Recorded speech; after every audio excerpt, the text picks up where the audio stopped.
रस्त्यावरचे खड्डे असतील किंवा तुमच्या घरी पाणी दुर्दशा झालेली दिसते. वर्ष मला वाटतं एक शहर घाण होत चाललंय आपलं. मी आता येताना बघितलं, एक पॅच कॉन्क्रीटचा होता, एक काहीतरी डांबराचा होता आणि त्याच्यामध्येच कुठेतरी पेवर ब्लॉक होता. हे रस्त्याच्या मध्ये असा रस्ता कसा बनवू शकतात बनवताना? आणि इकडे मला वाटतं उपमुख्यमंत्रींचा मुलगाच आहे ना खासदार, आमदार कोण आहे? ह्यांना प्रश्न विचारले पाहिजे. रस्त्यांवरचे खड्डे ना, हे जेन अल्फा इथपर्यंत आपण मर्यादित ठेवू नका. हे आम्हाला सगळ्यांना त्रास होतो खड्ड्यांचा. खड्ड्यात लोक पडून वर्षाला मरतायत दररोज. ट्रेनमध्ये दरवाजे नाहीत म्हणून ऑन अन ऍव्हरेज 8 लोक मरतायत. आपण ह्या गोष्टींकडे बघणार आहोत का फक्त आपण उगाच आमदार फोडण्यात, खासदार फोडण्यात आपण मग्न राहणार आहोत? खूप विचित्र परिस्थिती आहे. मी आज आमची सभासद नोंदणी चालू आहे म्हणून आमचा दौरा निघाला इकडे. मी परत येणार आहे. सगळ्यांना मला या विषयांवर पण बोलायचंय. मी आज विद्यार्थ्यांना भेटून त्यांच्या अडचणी जाणून घ्यायला आलोय. पण आता येतानाच मला सगळे रस्त्याची दुर्दशा काय झाली आहे.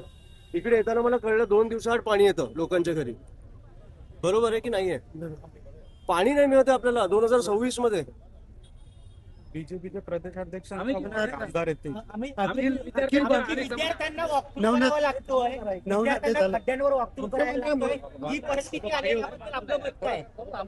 वाटतं आता पत्रकार आणि आम्ही विरोधी पक्ष किंवा पत्रकार सगळ्यांनी सरकारला प्रश्न विचारले पाहिजेत.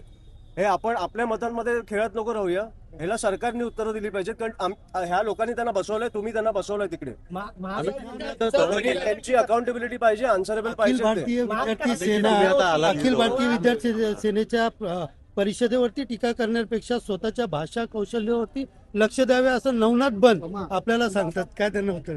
आम्ही आपण आता आलात एवढं सगळ्यात कसा वाटला प्रवास आताचा? एवढं तुम्ही आलात, डोंबिवलीमध्ये एंट्री केली, सुखात, एकदम सुखात. 2 तास लागले पोचायला. मस्त. खड्डे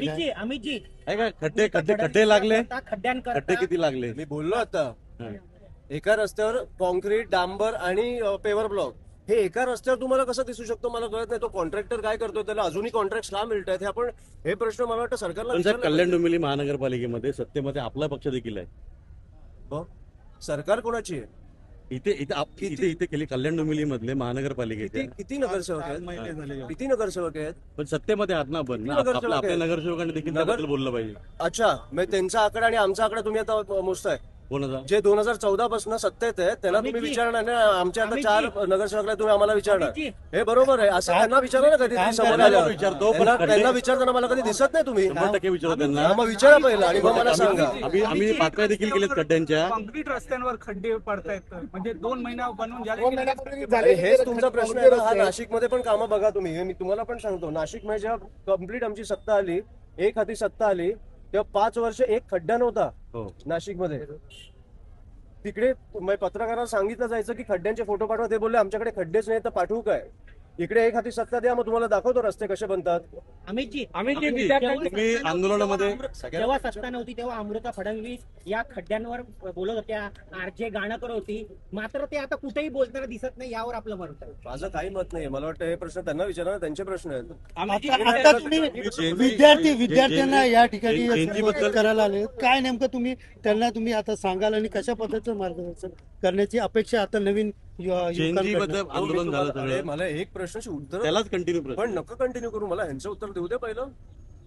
सो जेनझी म्हणजे आता मी ज्या विद्यार्थ्यांना भेटतोय, मी मुंबईपासून हा दौरा चालू केलाय. ज्यांना भेटतोय त्यांचे विषय खूप सोपे आहेत, सहजपणे सोडवणारे आहेत. म्हणजे त्यांच्या कॅन्टीनचा विषय असेल किंवा वॉशरूमचा विषय असेल, वॉशरूम मध्ये साफ नाहीये, कॅन्टीन हायजिनिक नाहीये, फीजचा विषय असेल. आता मी सकाळी पण बोललो, चेतना कॉलेजच्या बाहेर गर्दुल्ले होते. इकडे पण मला आता काही मुली बोलल्या की इकडे काही गर्दुल्ले आहेत जे त्रास देतात. हे मला वाटतं हे आपण विषय तात्काळ लगेच सोडवले पाहिजे. हे 1-2 दिवसात संपवण्यासारखे विषय आहेत. आमची आता टीम इकडे पण लागेल. जशी चेतना कॉलेजच्या बाहेर लागली तशी इकडे पण लागणार. पोलिसांना सांगितलं जाणार, पण पोलीस काही नाही करू शकले तर आम्ही आमच्या हातात घेणार. युनिट सेल आपण तयार केलं, नेमकं त्याची काय भूमिका असणार आणि कशा पद्धतीने ते आता विद्यार्थ्यांवरती लक्ष देणार? हे कॉलेजचे युनिट अध्यक्ष असणार. कॉलेजचा मुलगा किंवा मुलगी त्याच्यावर युनिट अध्यक्ष असणार. कॉलेजचे विषय आमच्यापेक्षा जास्त त्यांना माहिती आहेत. ते आम्हाला येऊन सांगणार. त्यांना जे सोडवू शकतात ते तिकडे कॉलेजमध्ये सोडवणार. नाही सुटले तर आम्हाला येऊन सांगणार, आम्ही सोडवणार. काही एवढं आपण जेएनजीच्या आंदोलनामध्ये सहभागी झाणार.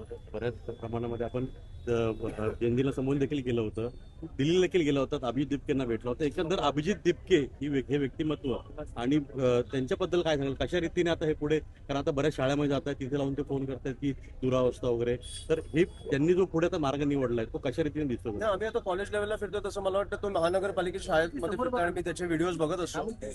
काय दशा झाली आपल्या महानगरपालिकेच्या शाळांची आणि उत्तम काम चालू आहे त्याच्यात. तर ते उद्धव ठाकरे म्हटले होते की ते विष्णूचे अवतार ते आहेत. त्यांचा प्रश्न त्यांना विचारतो.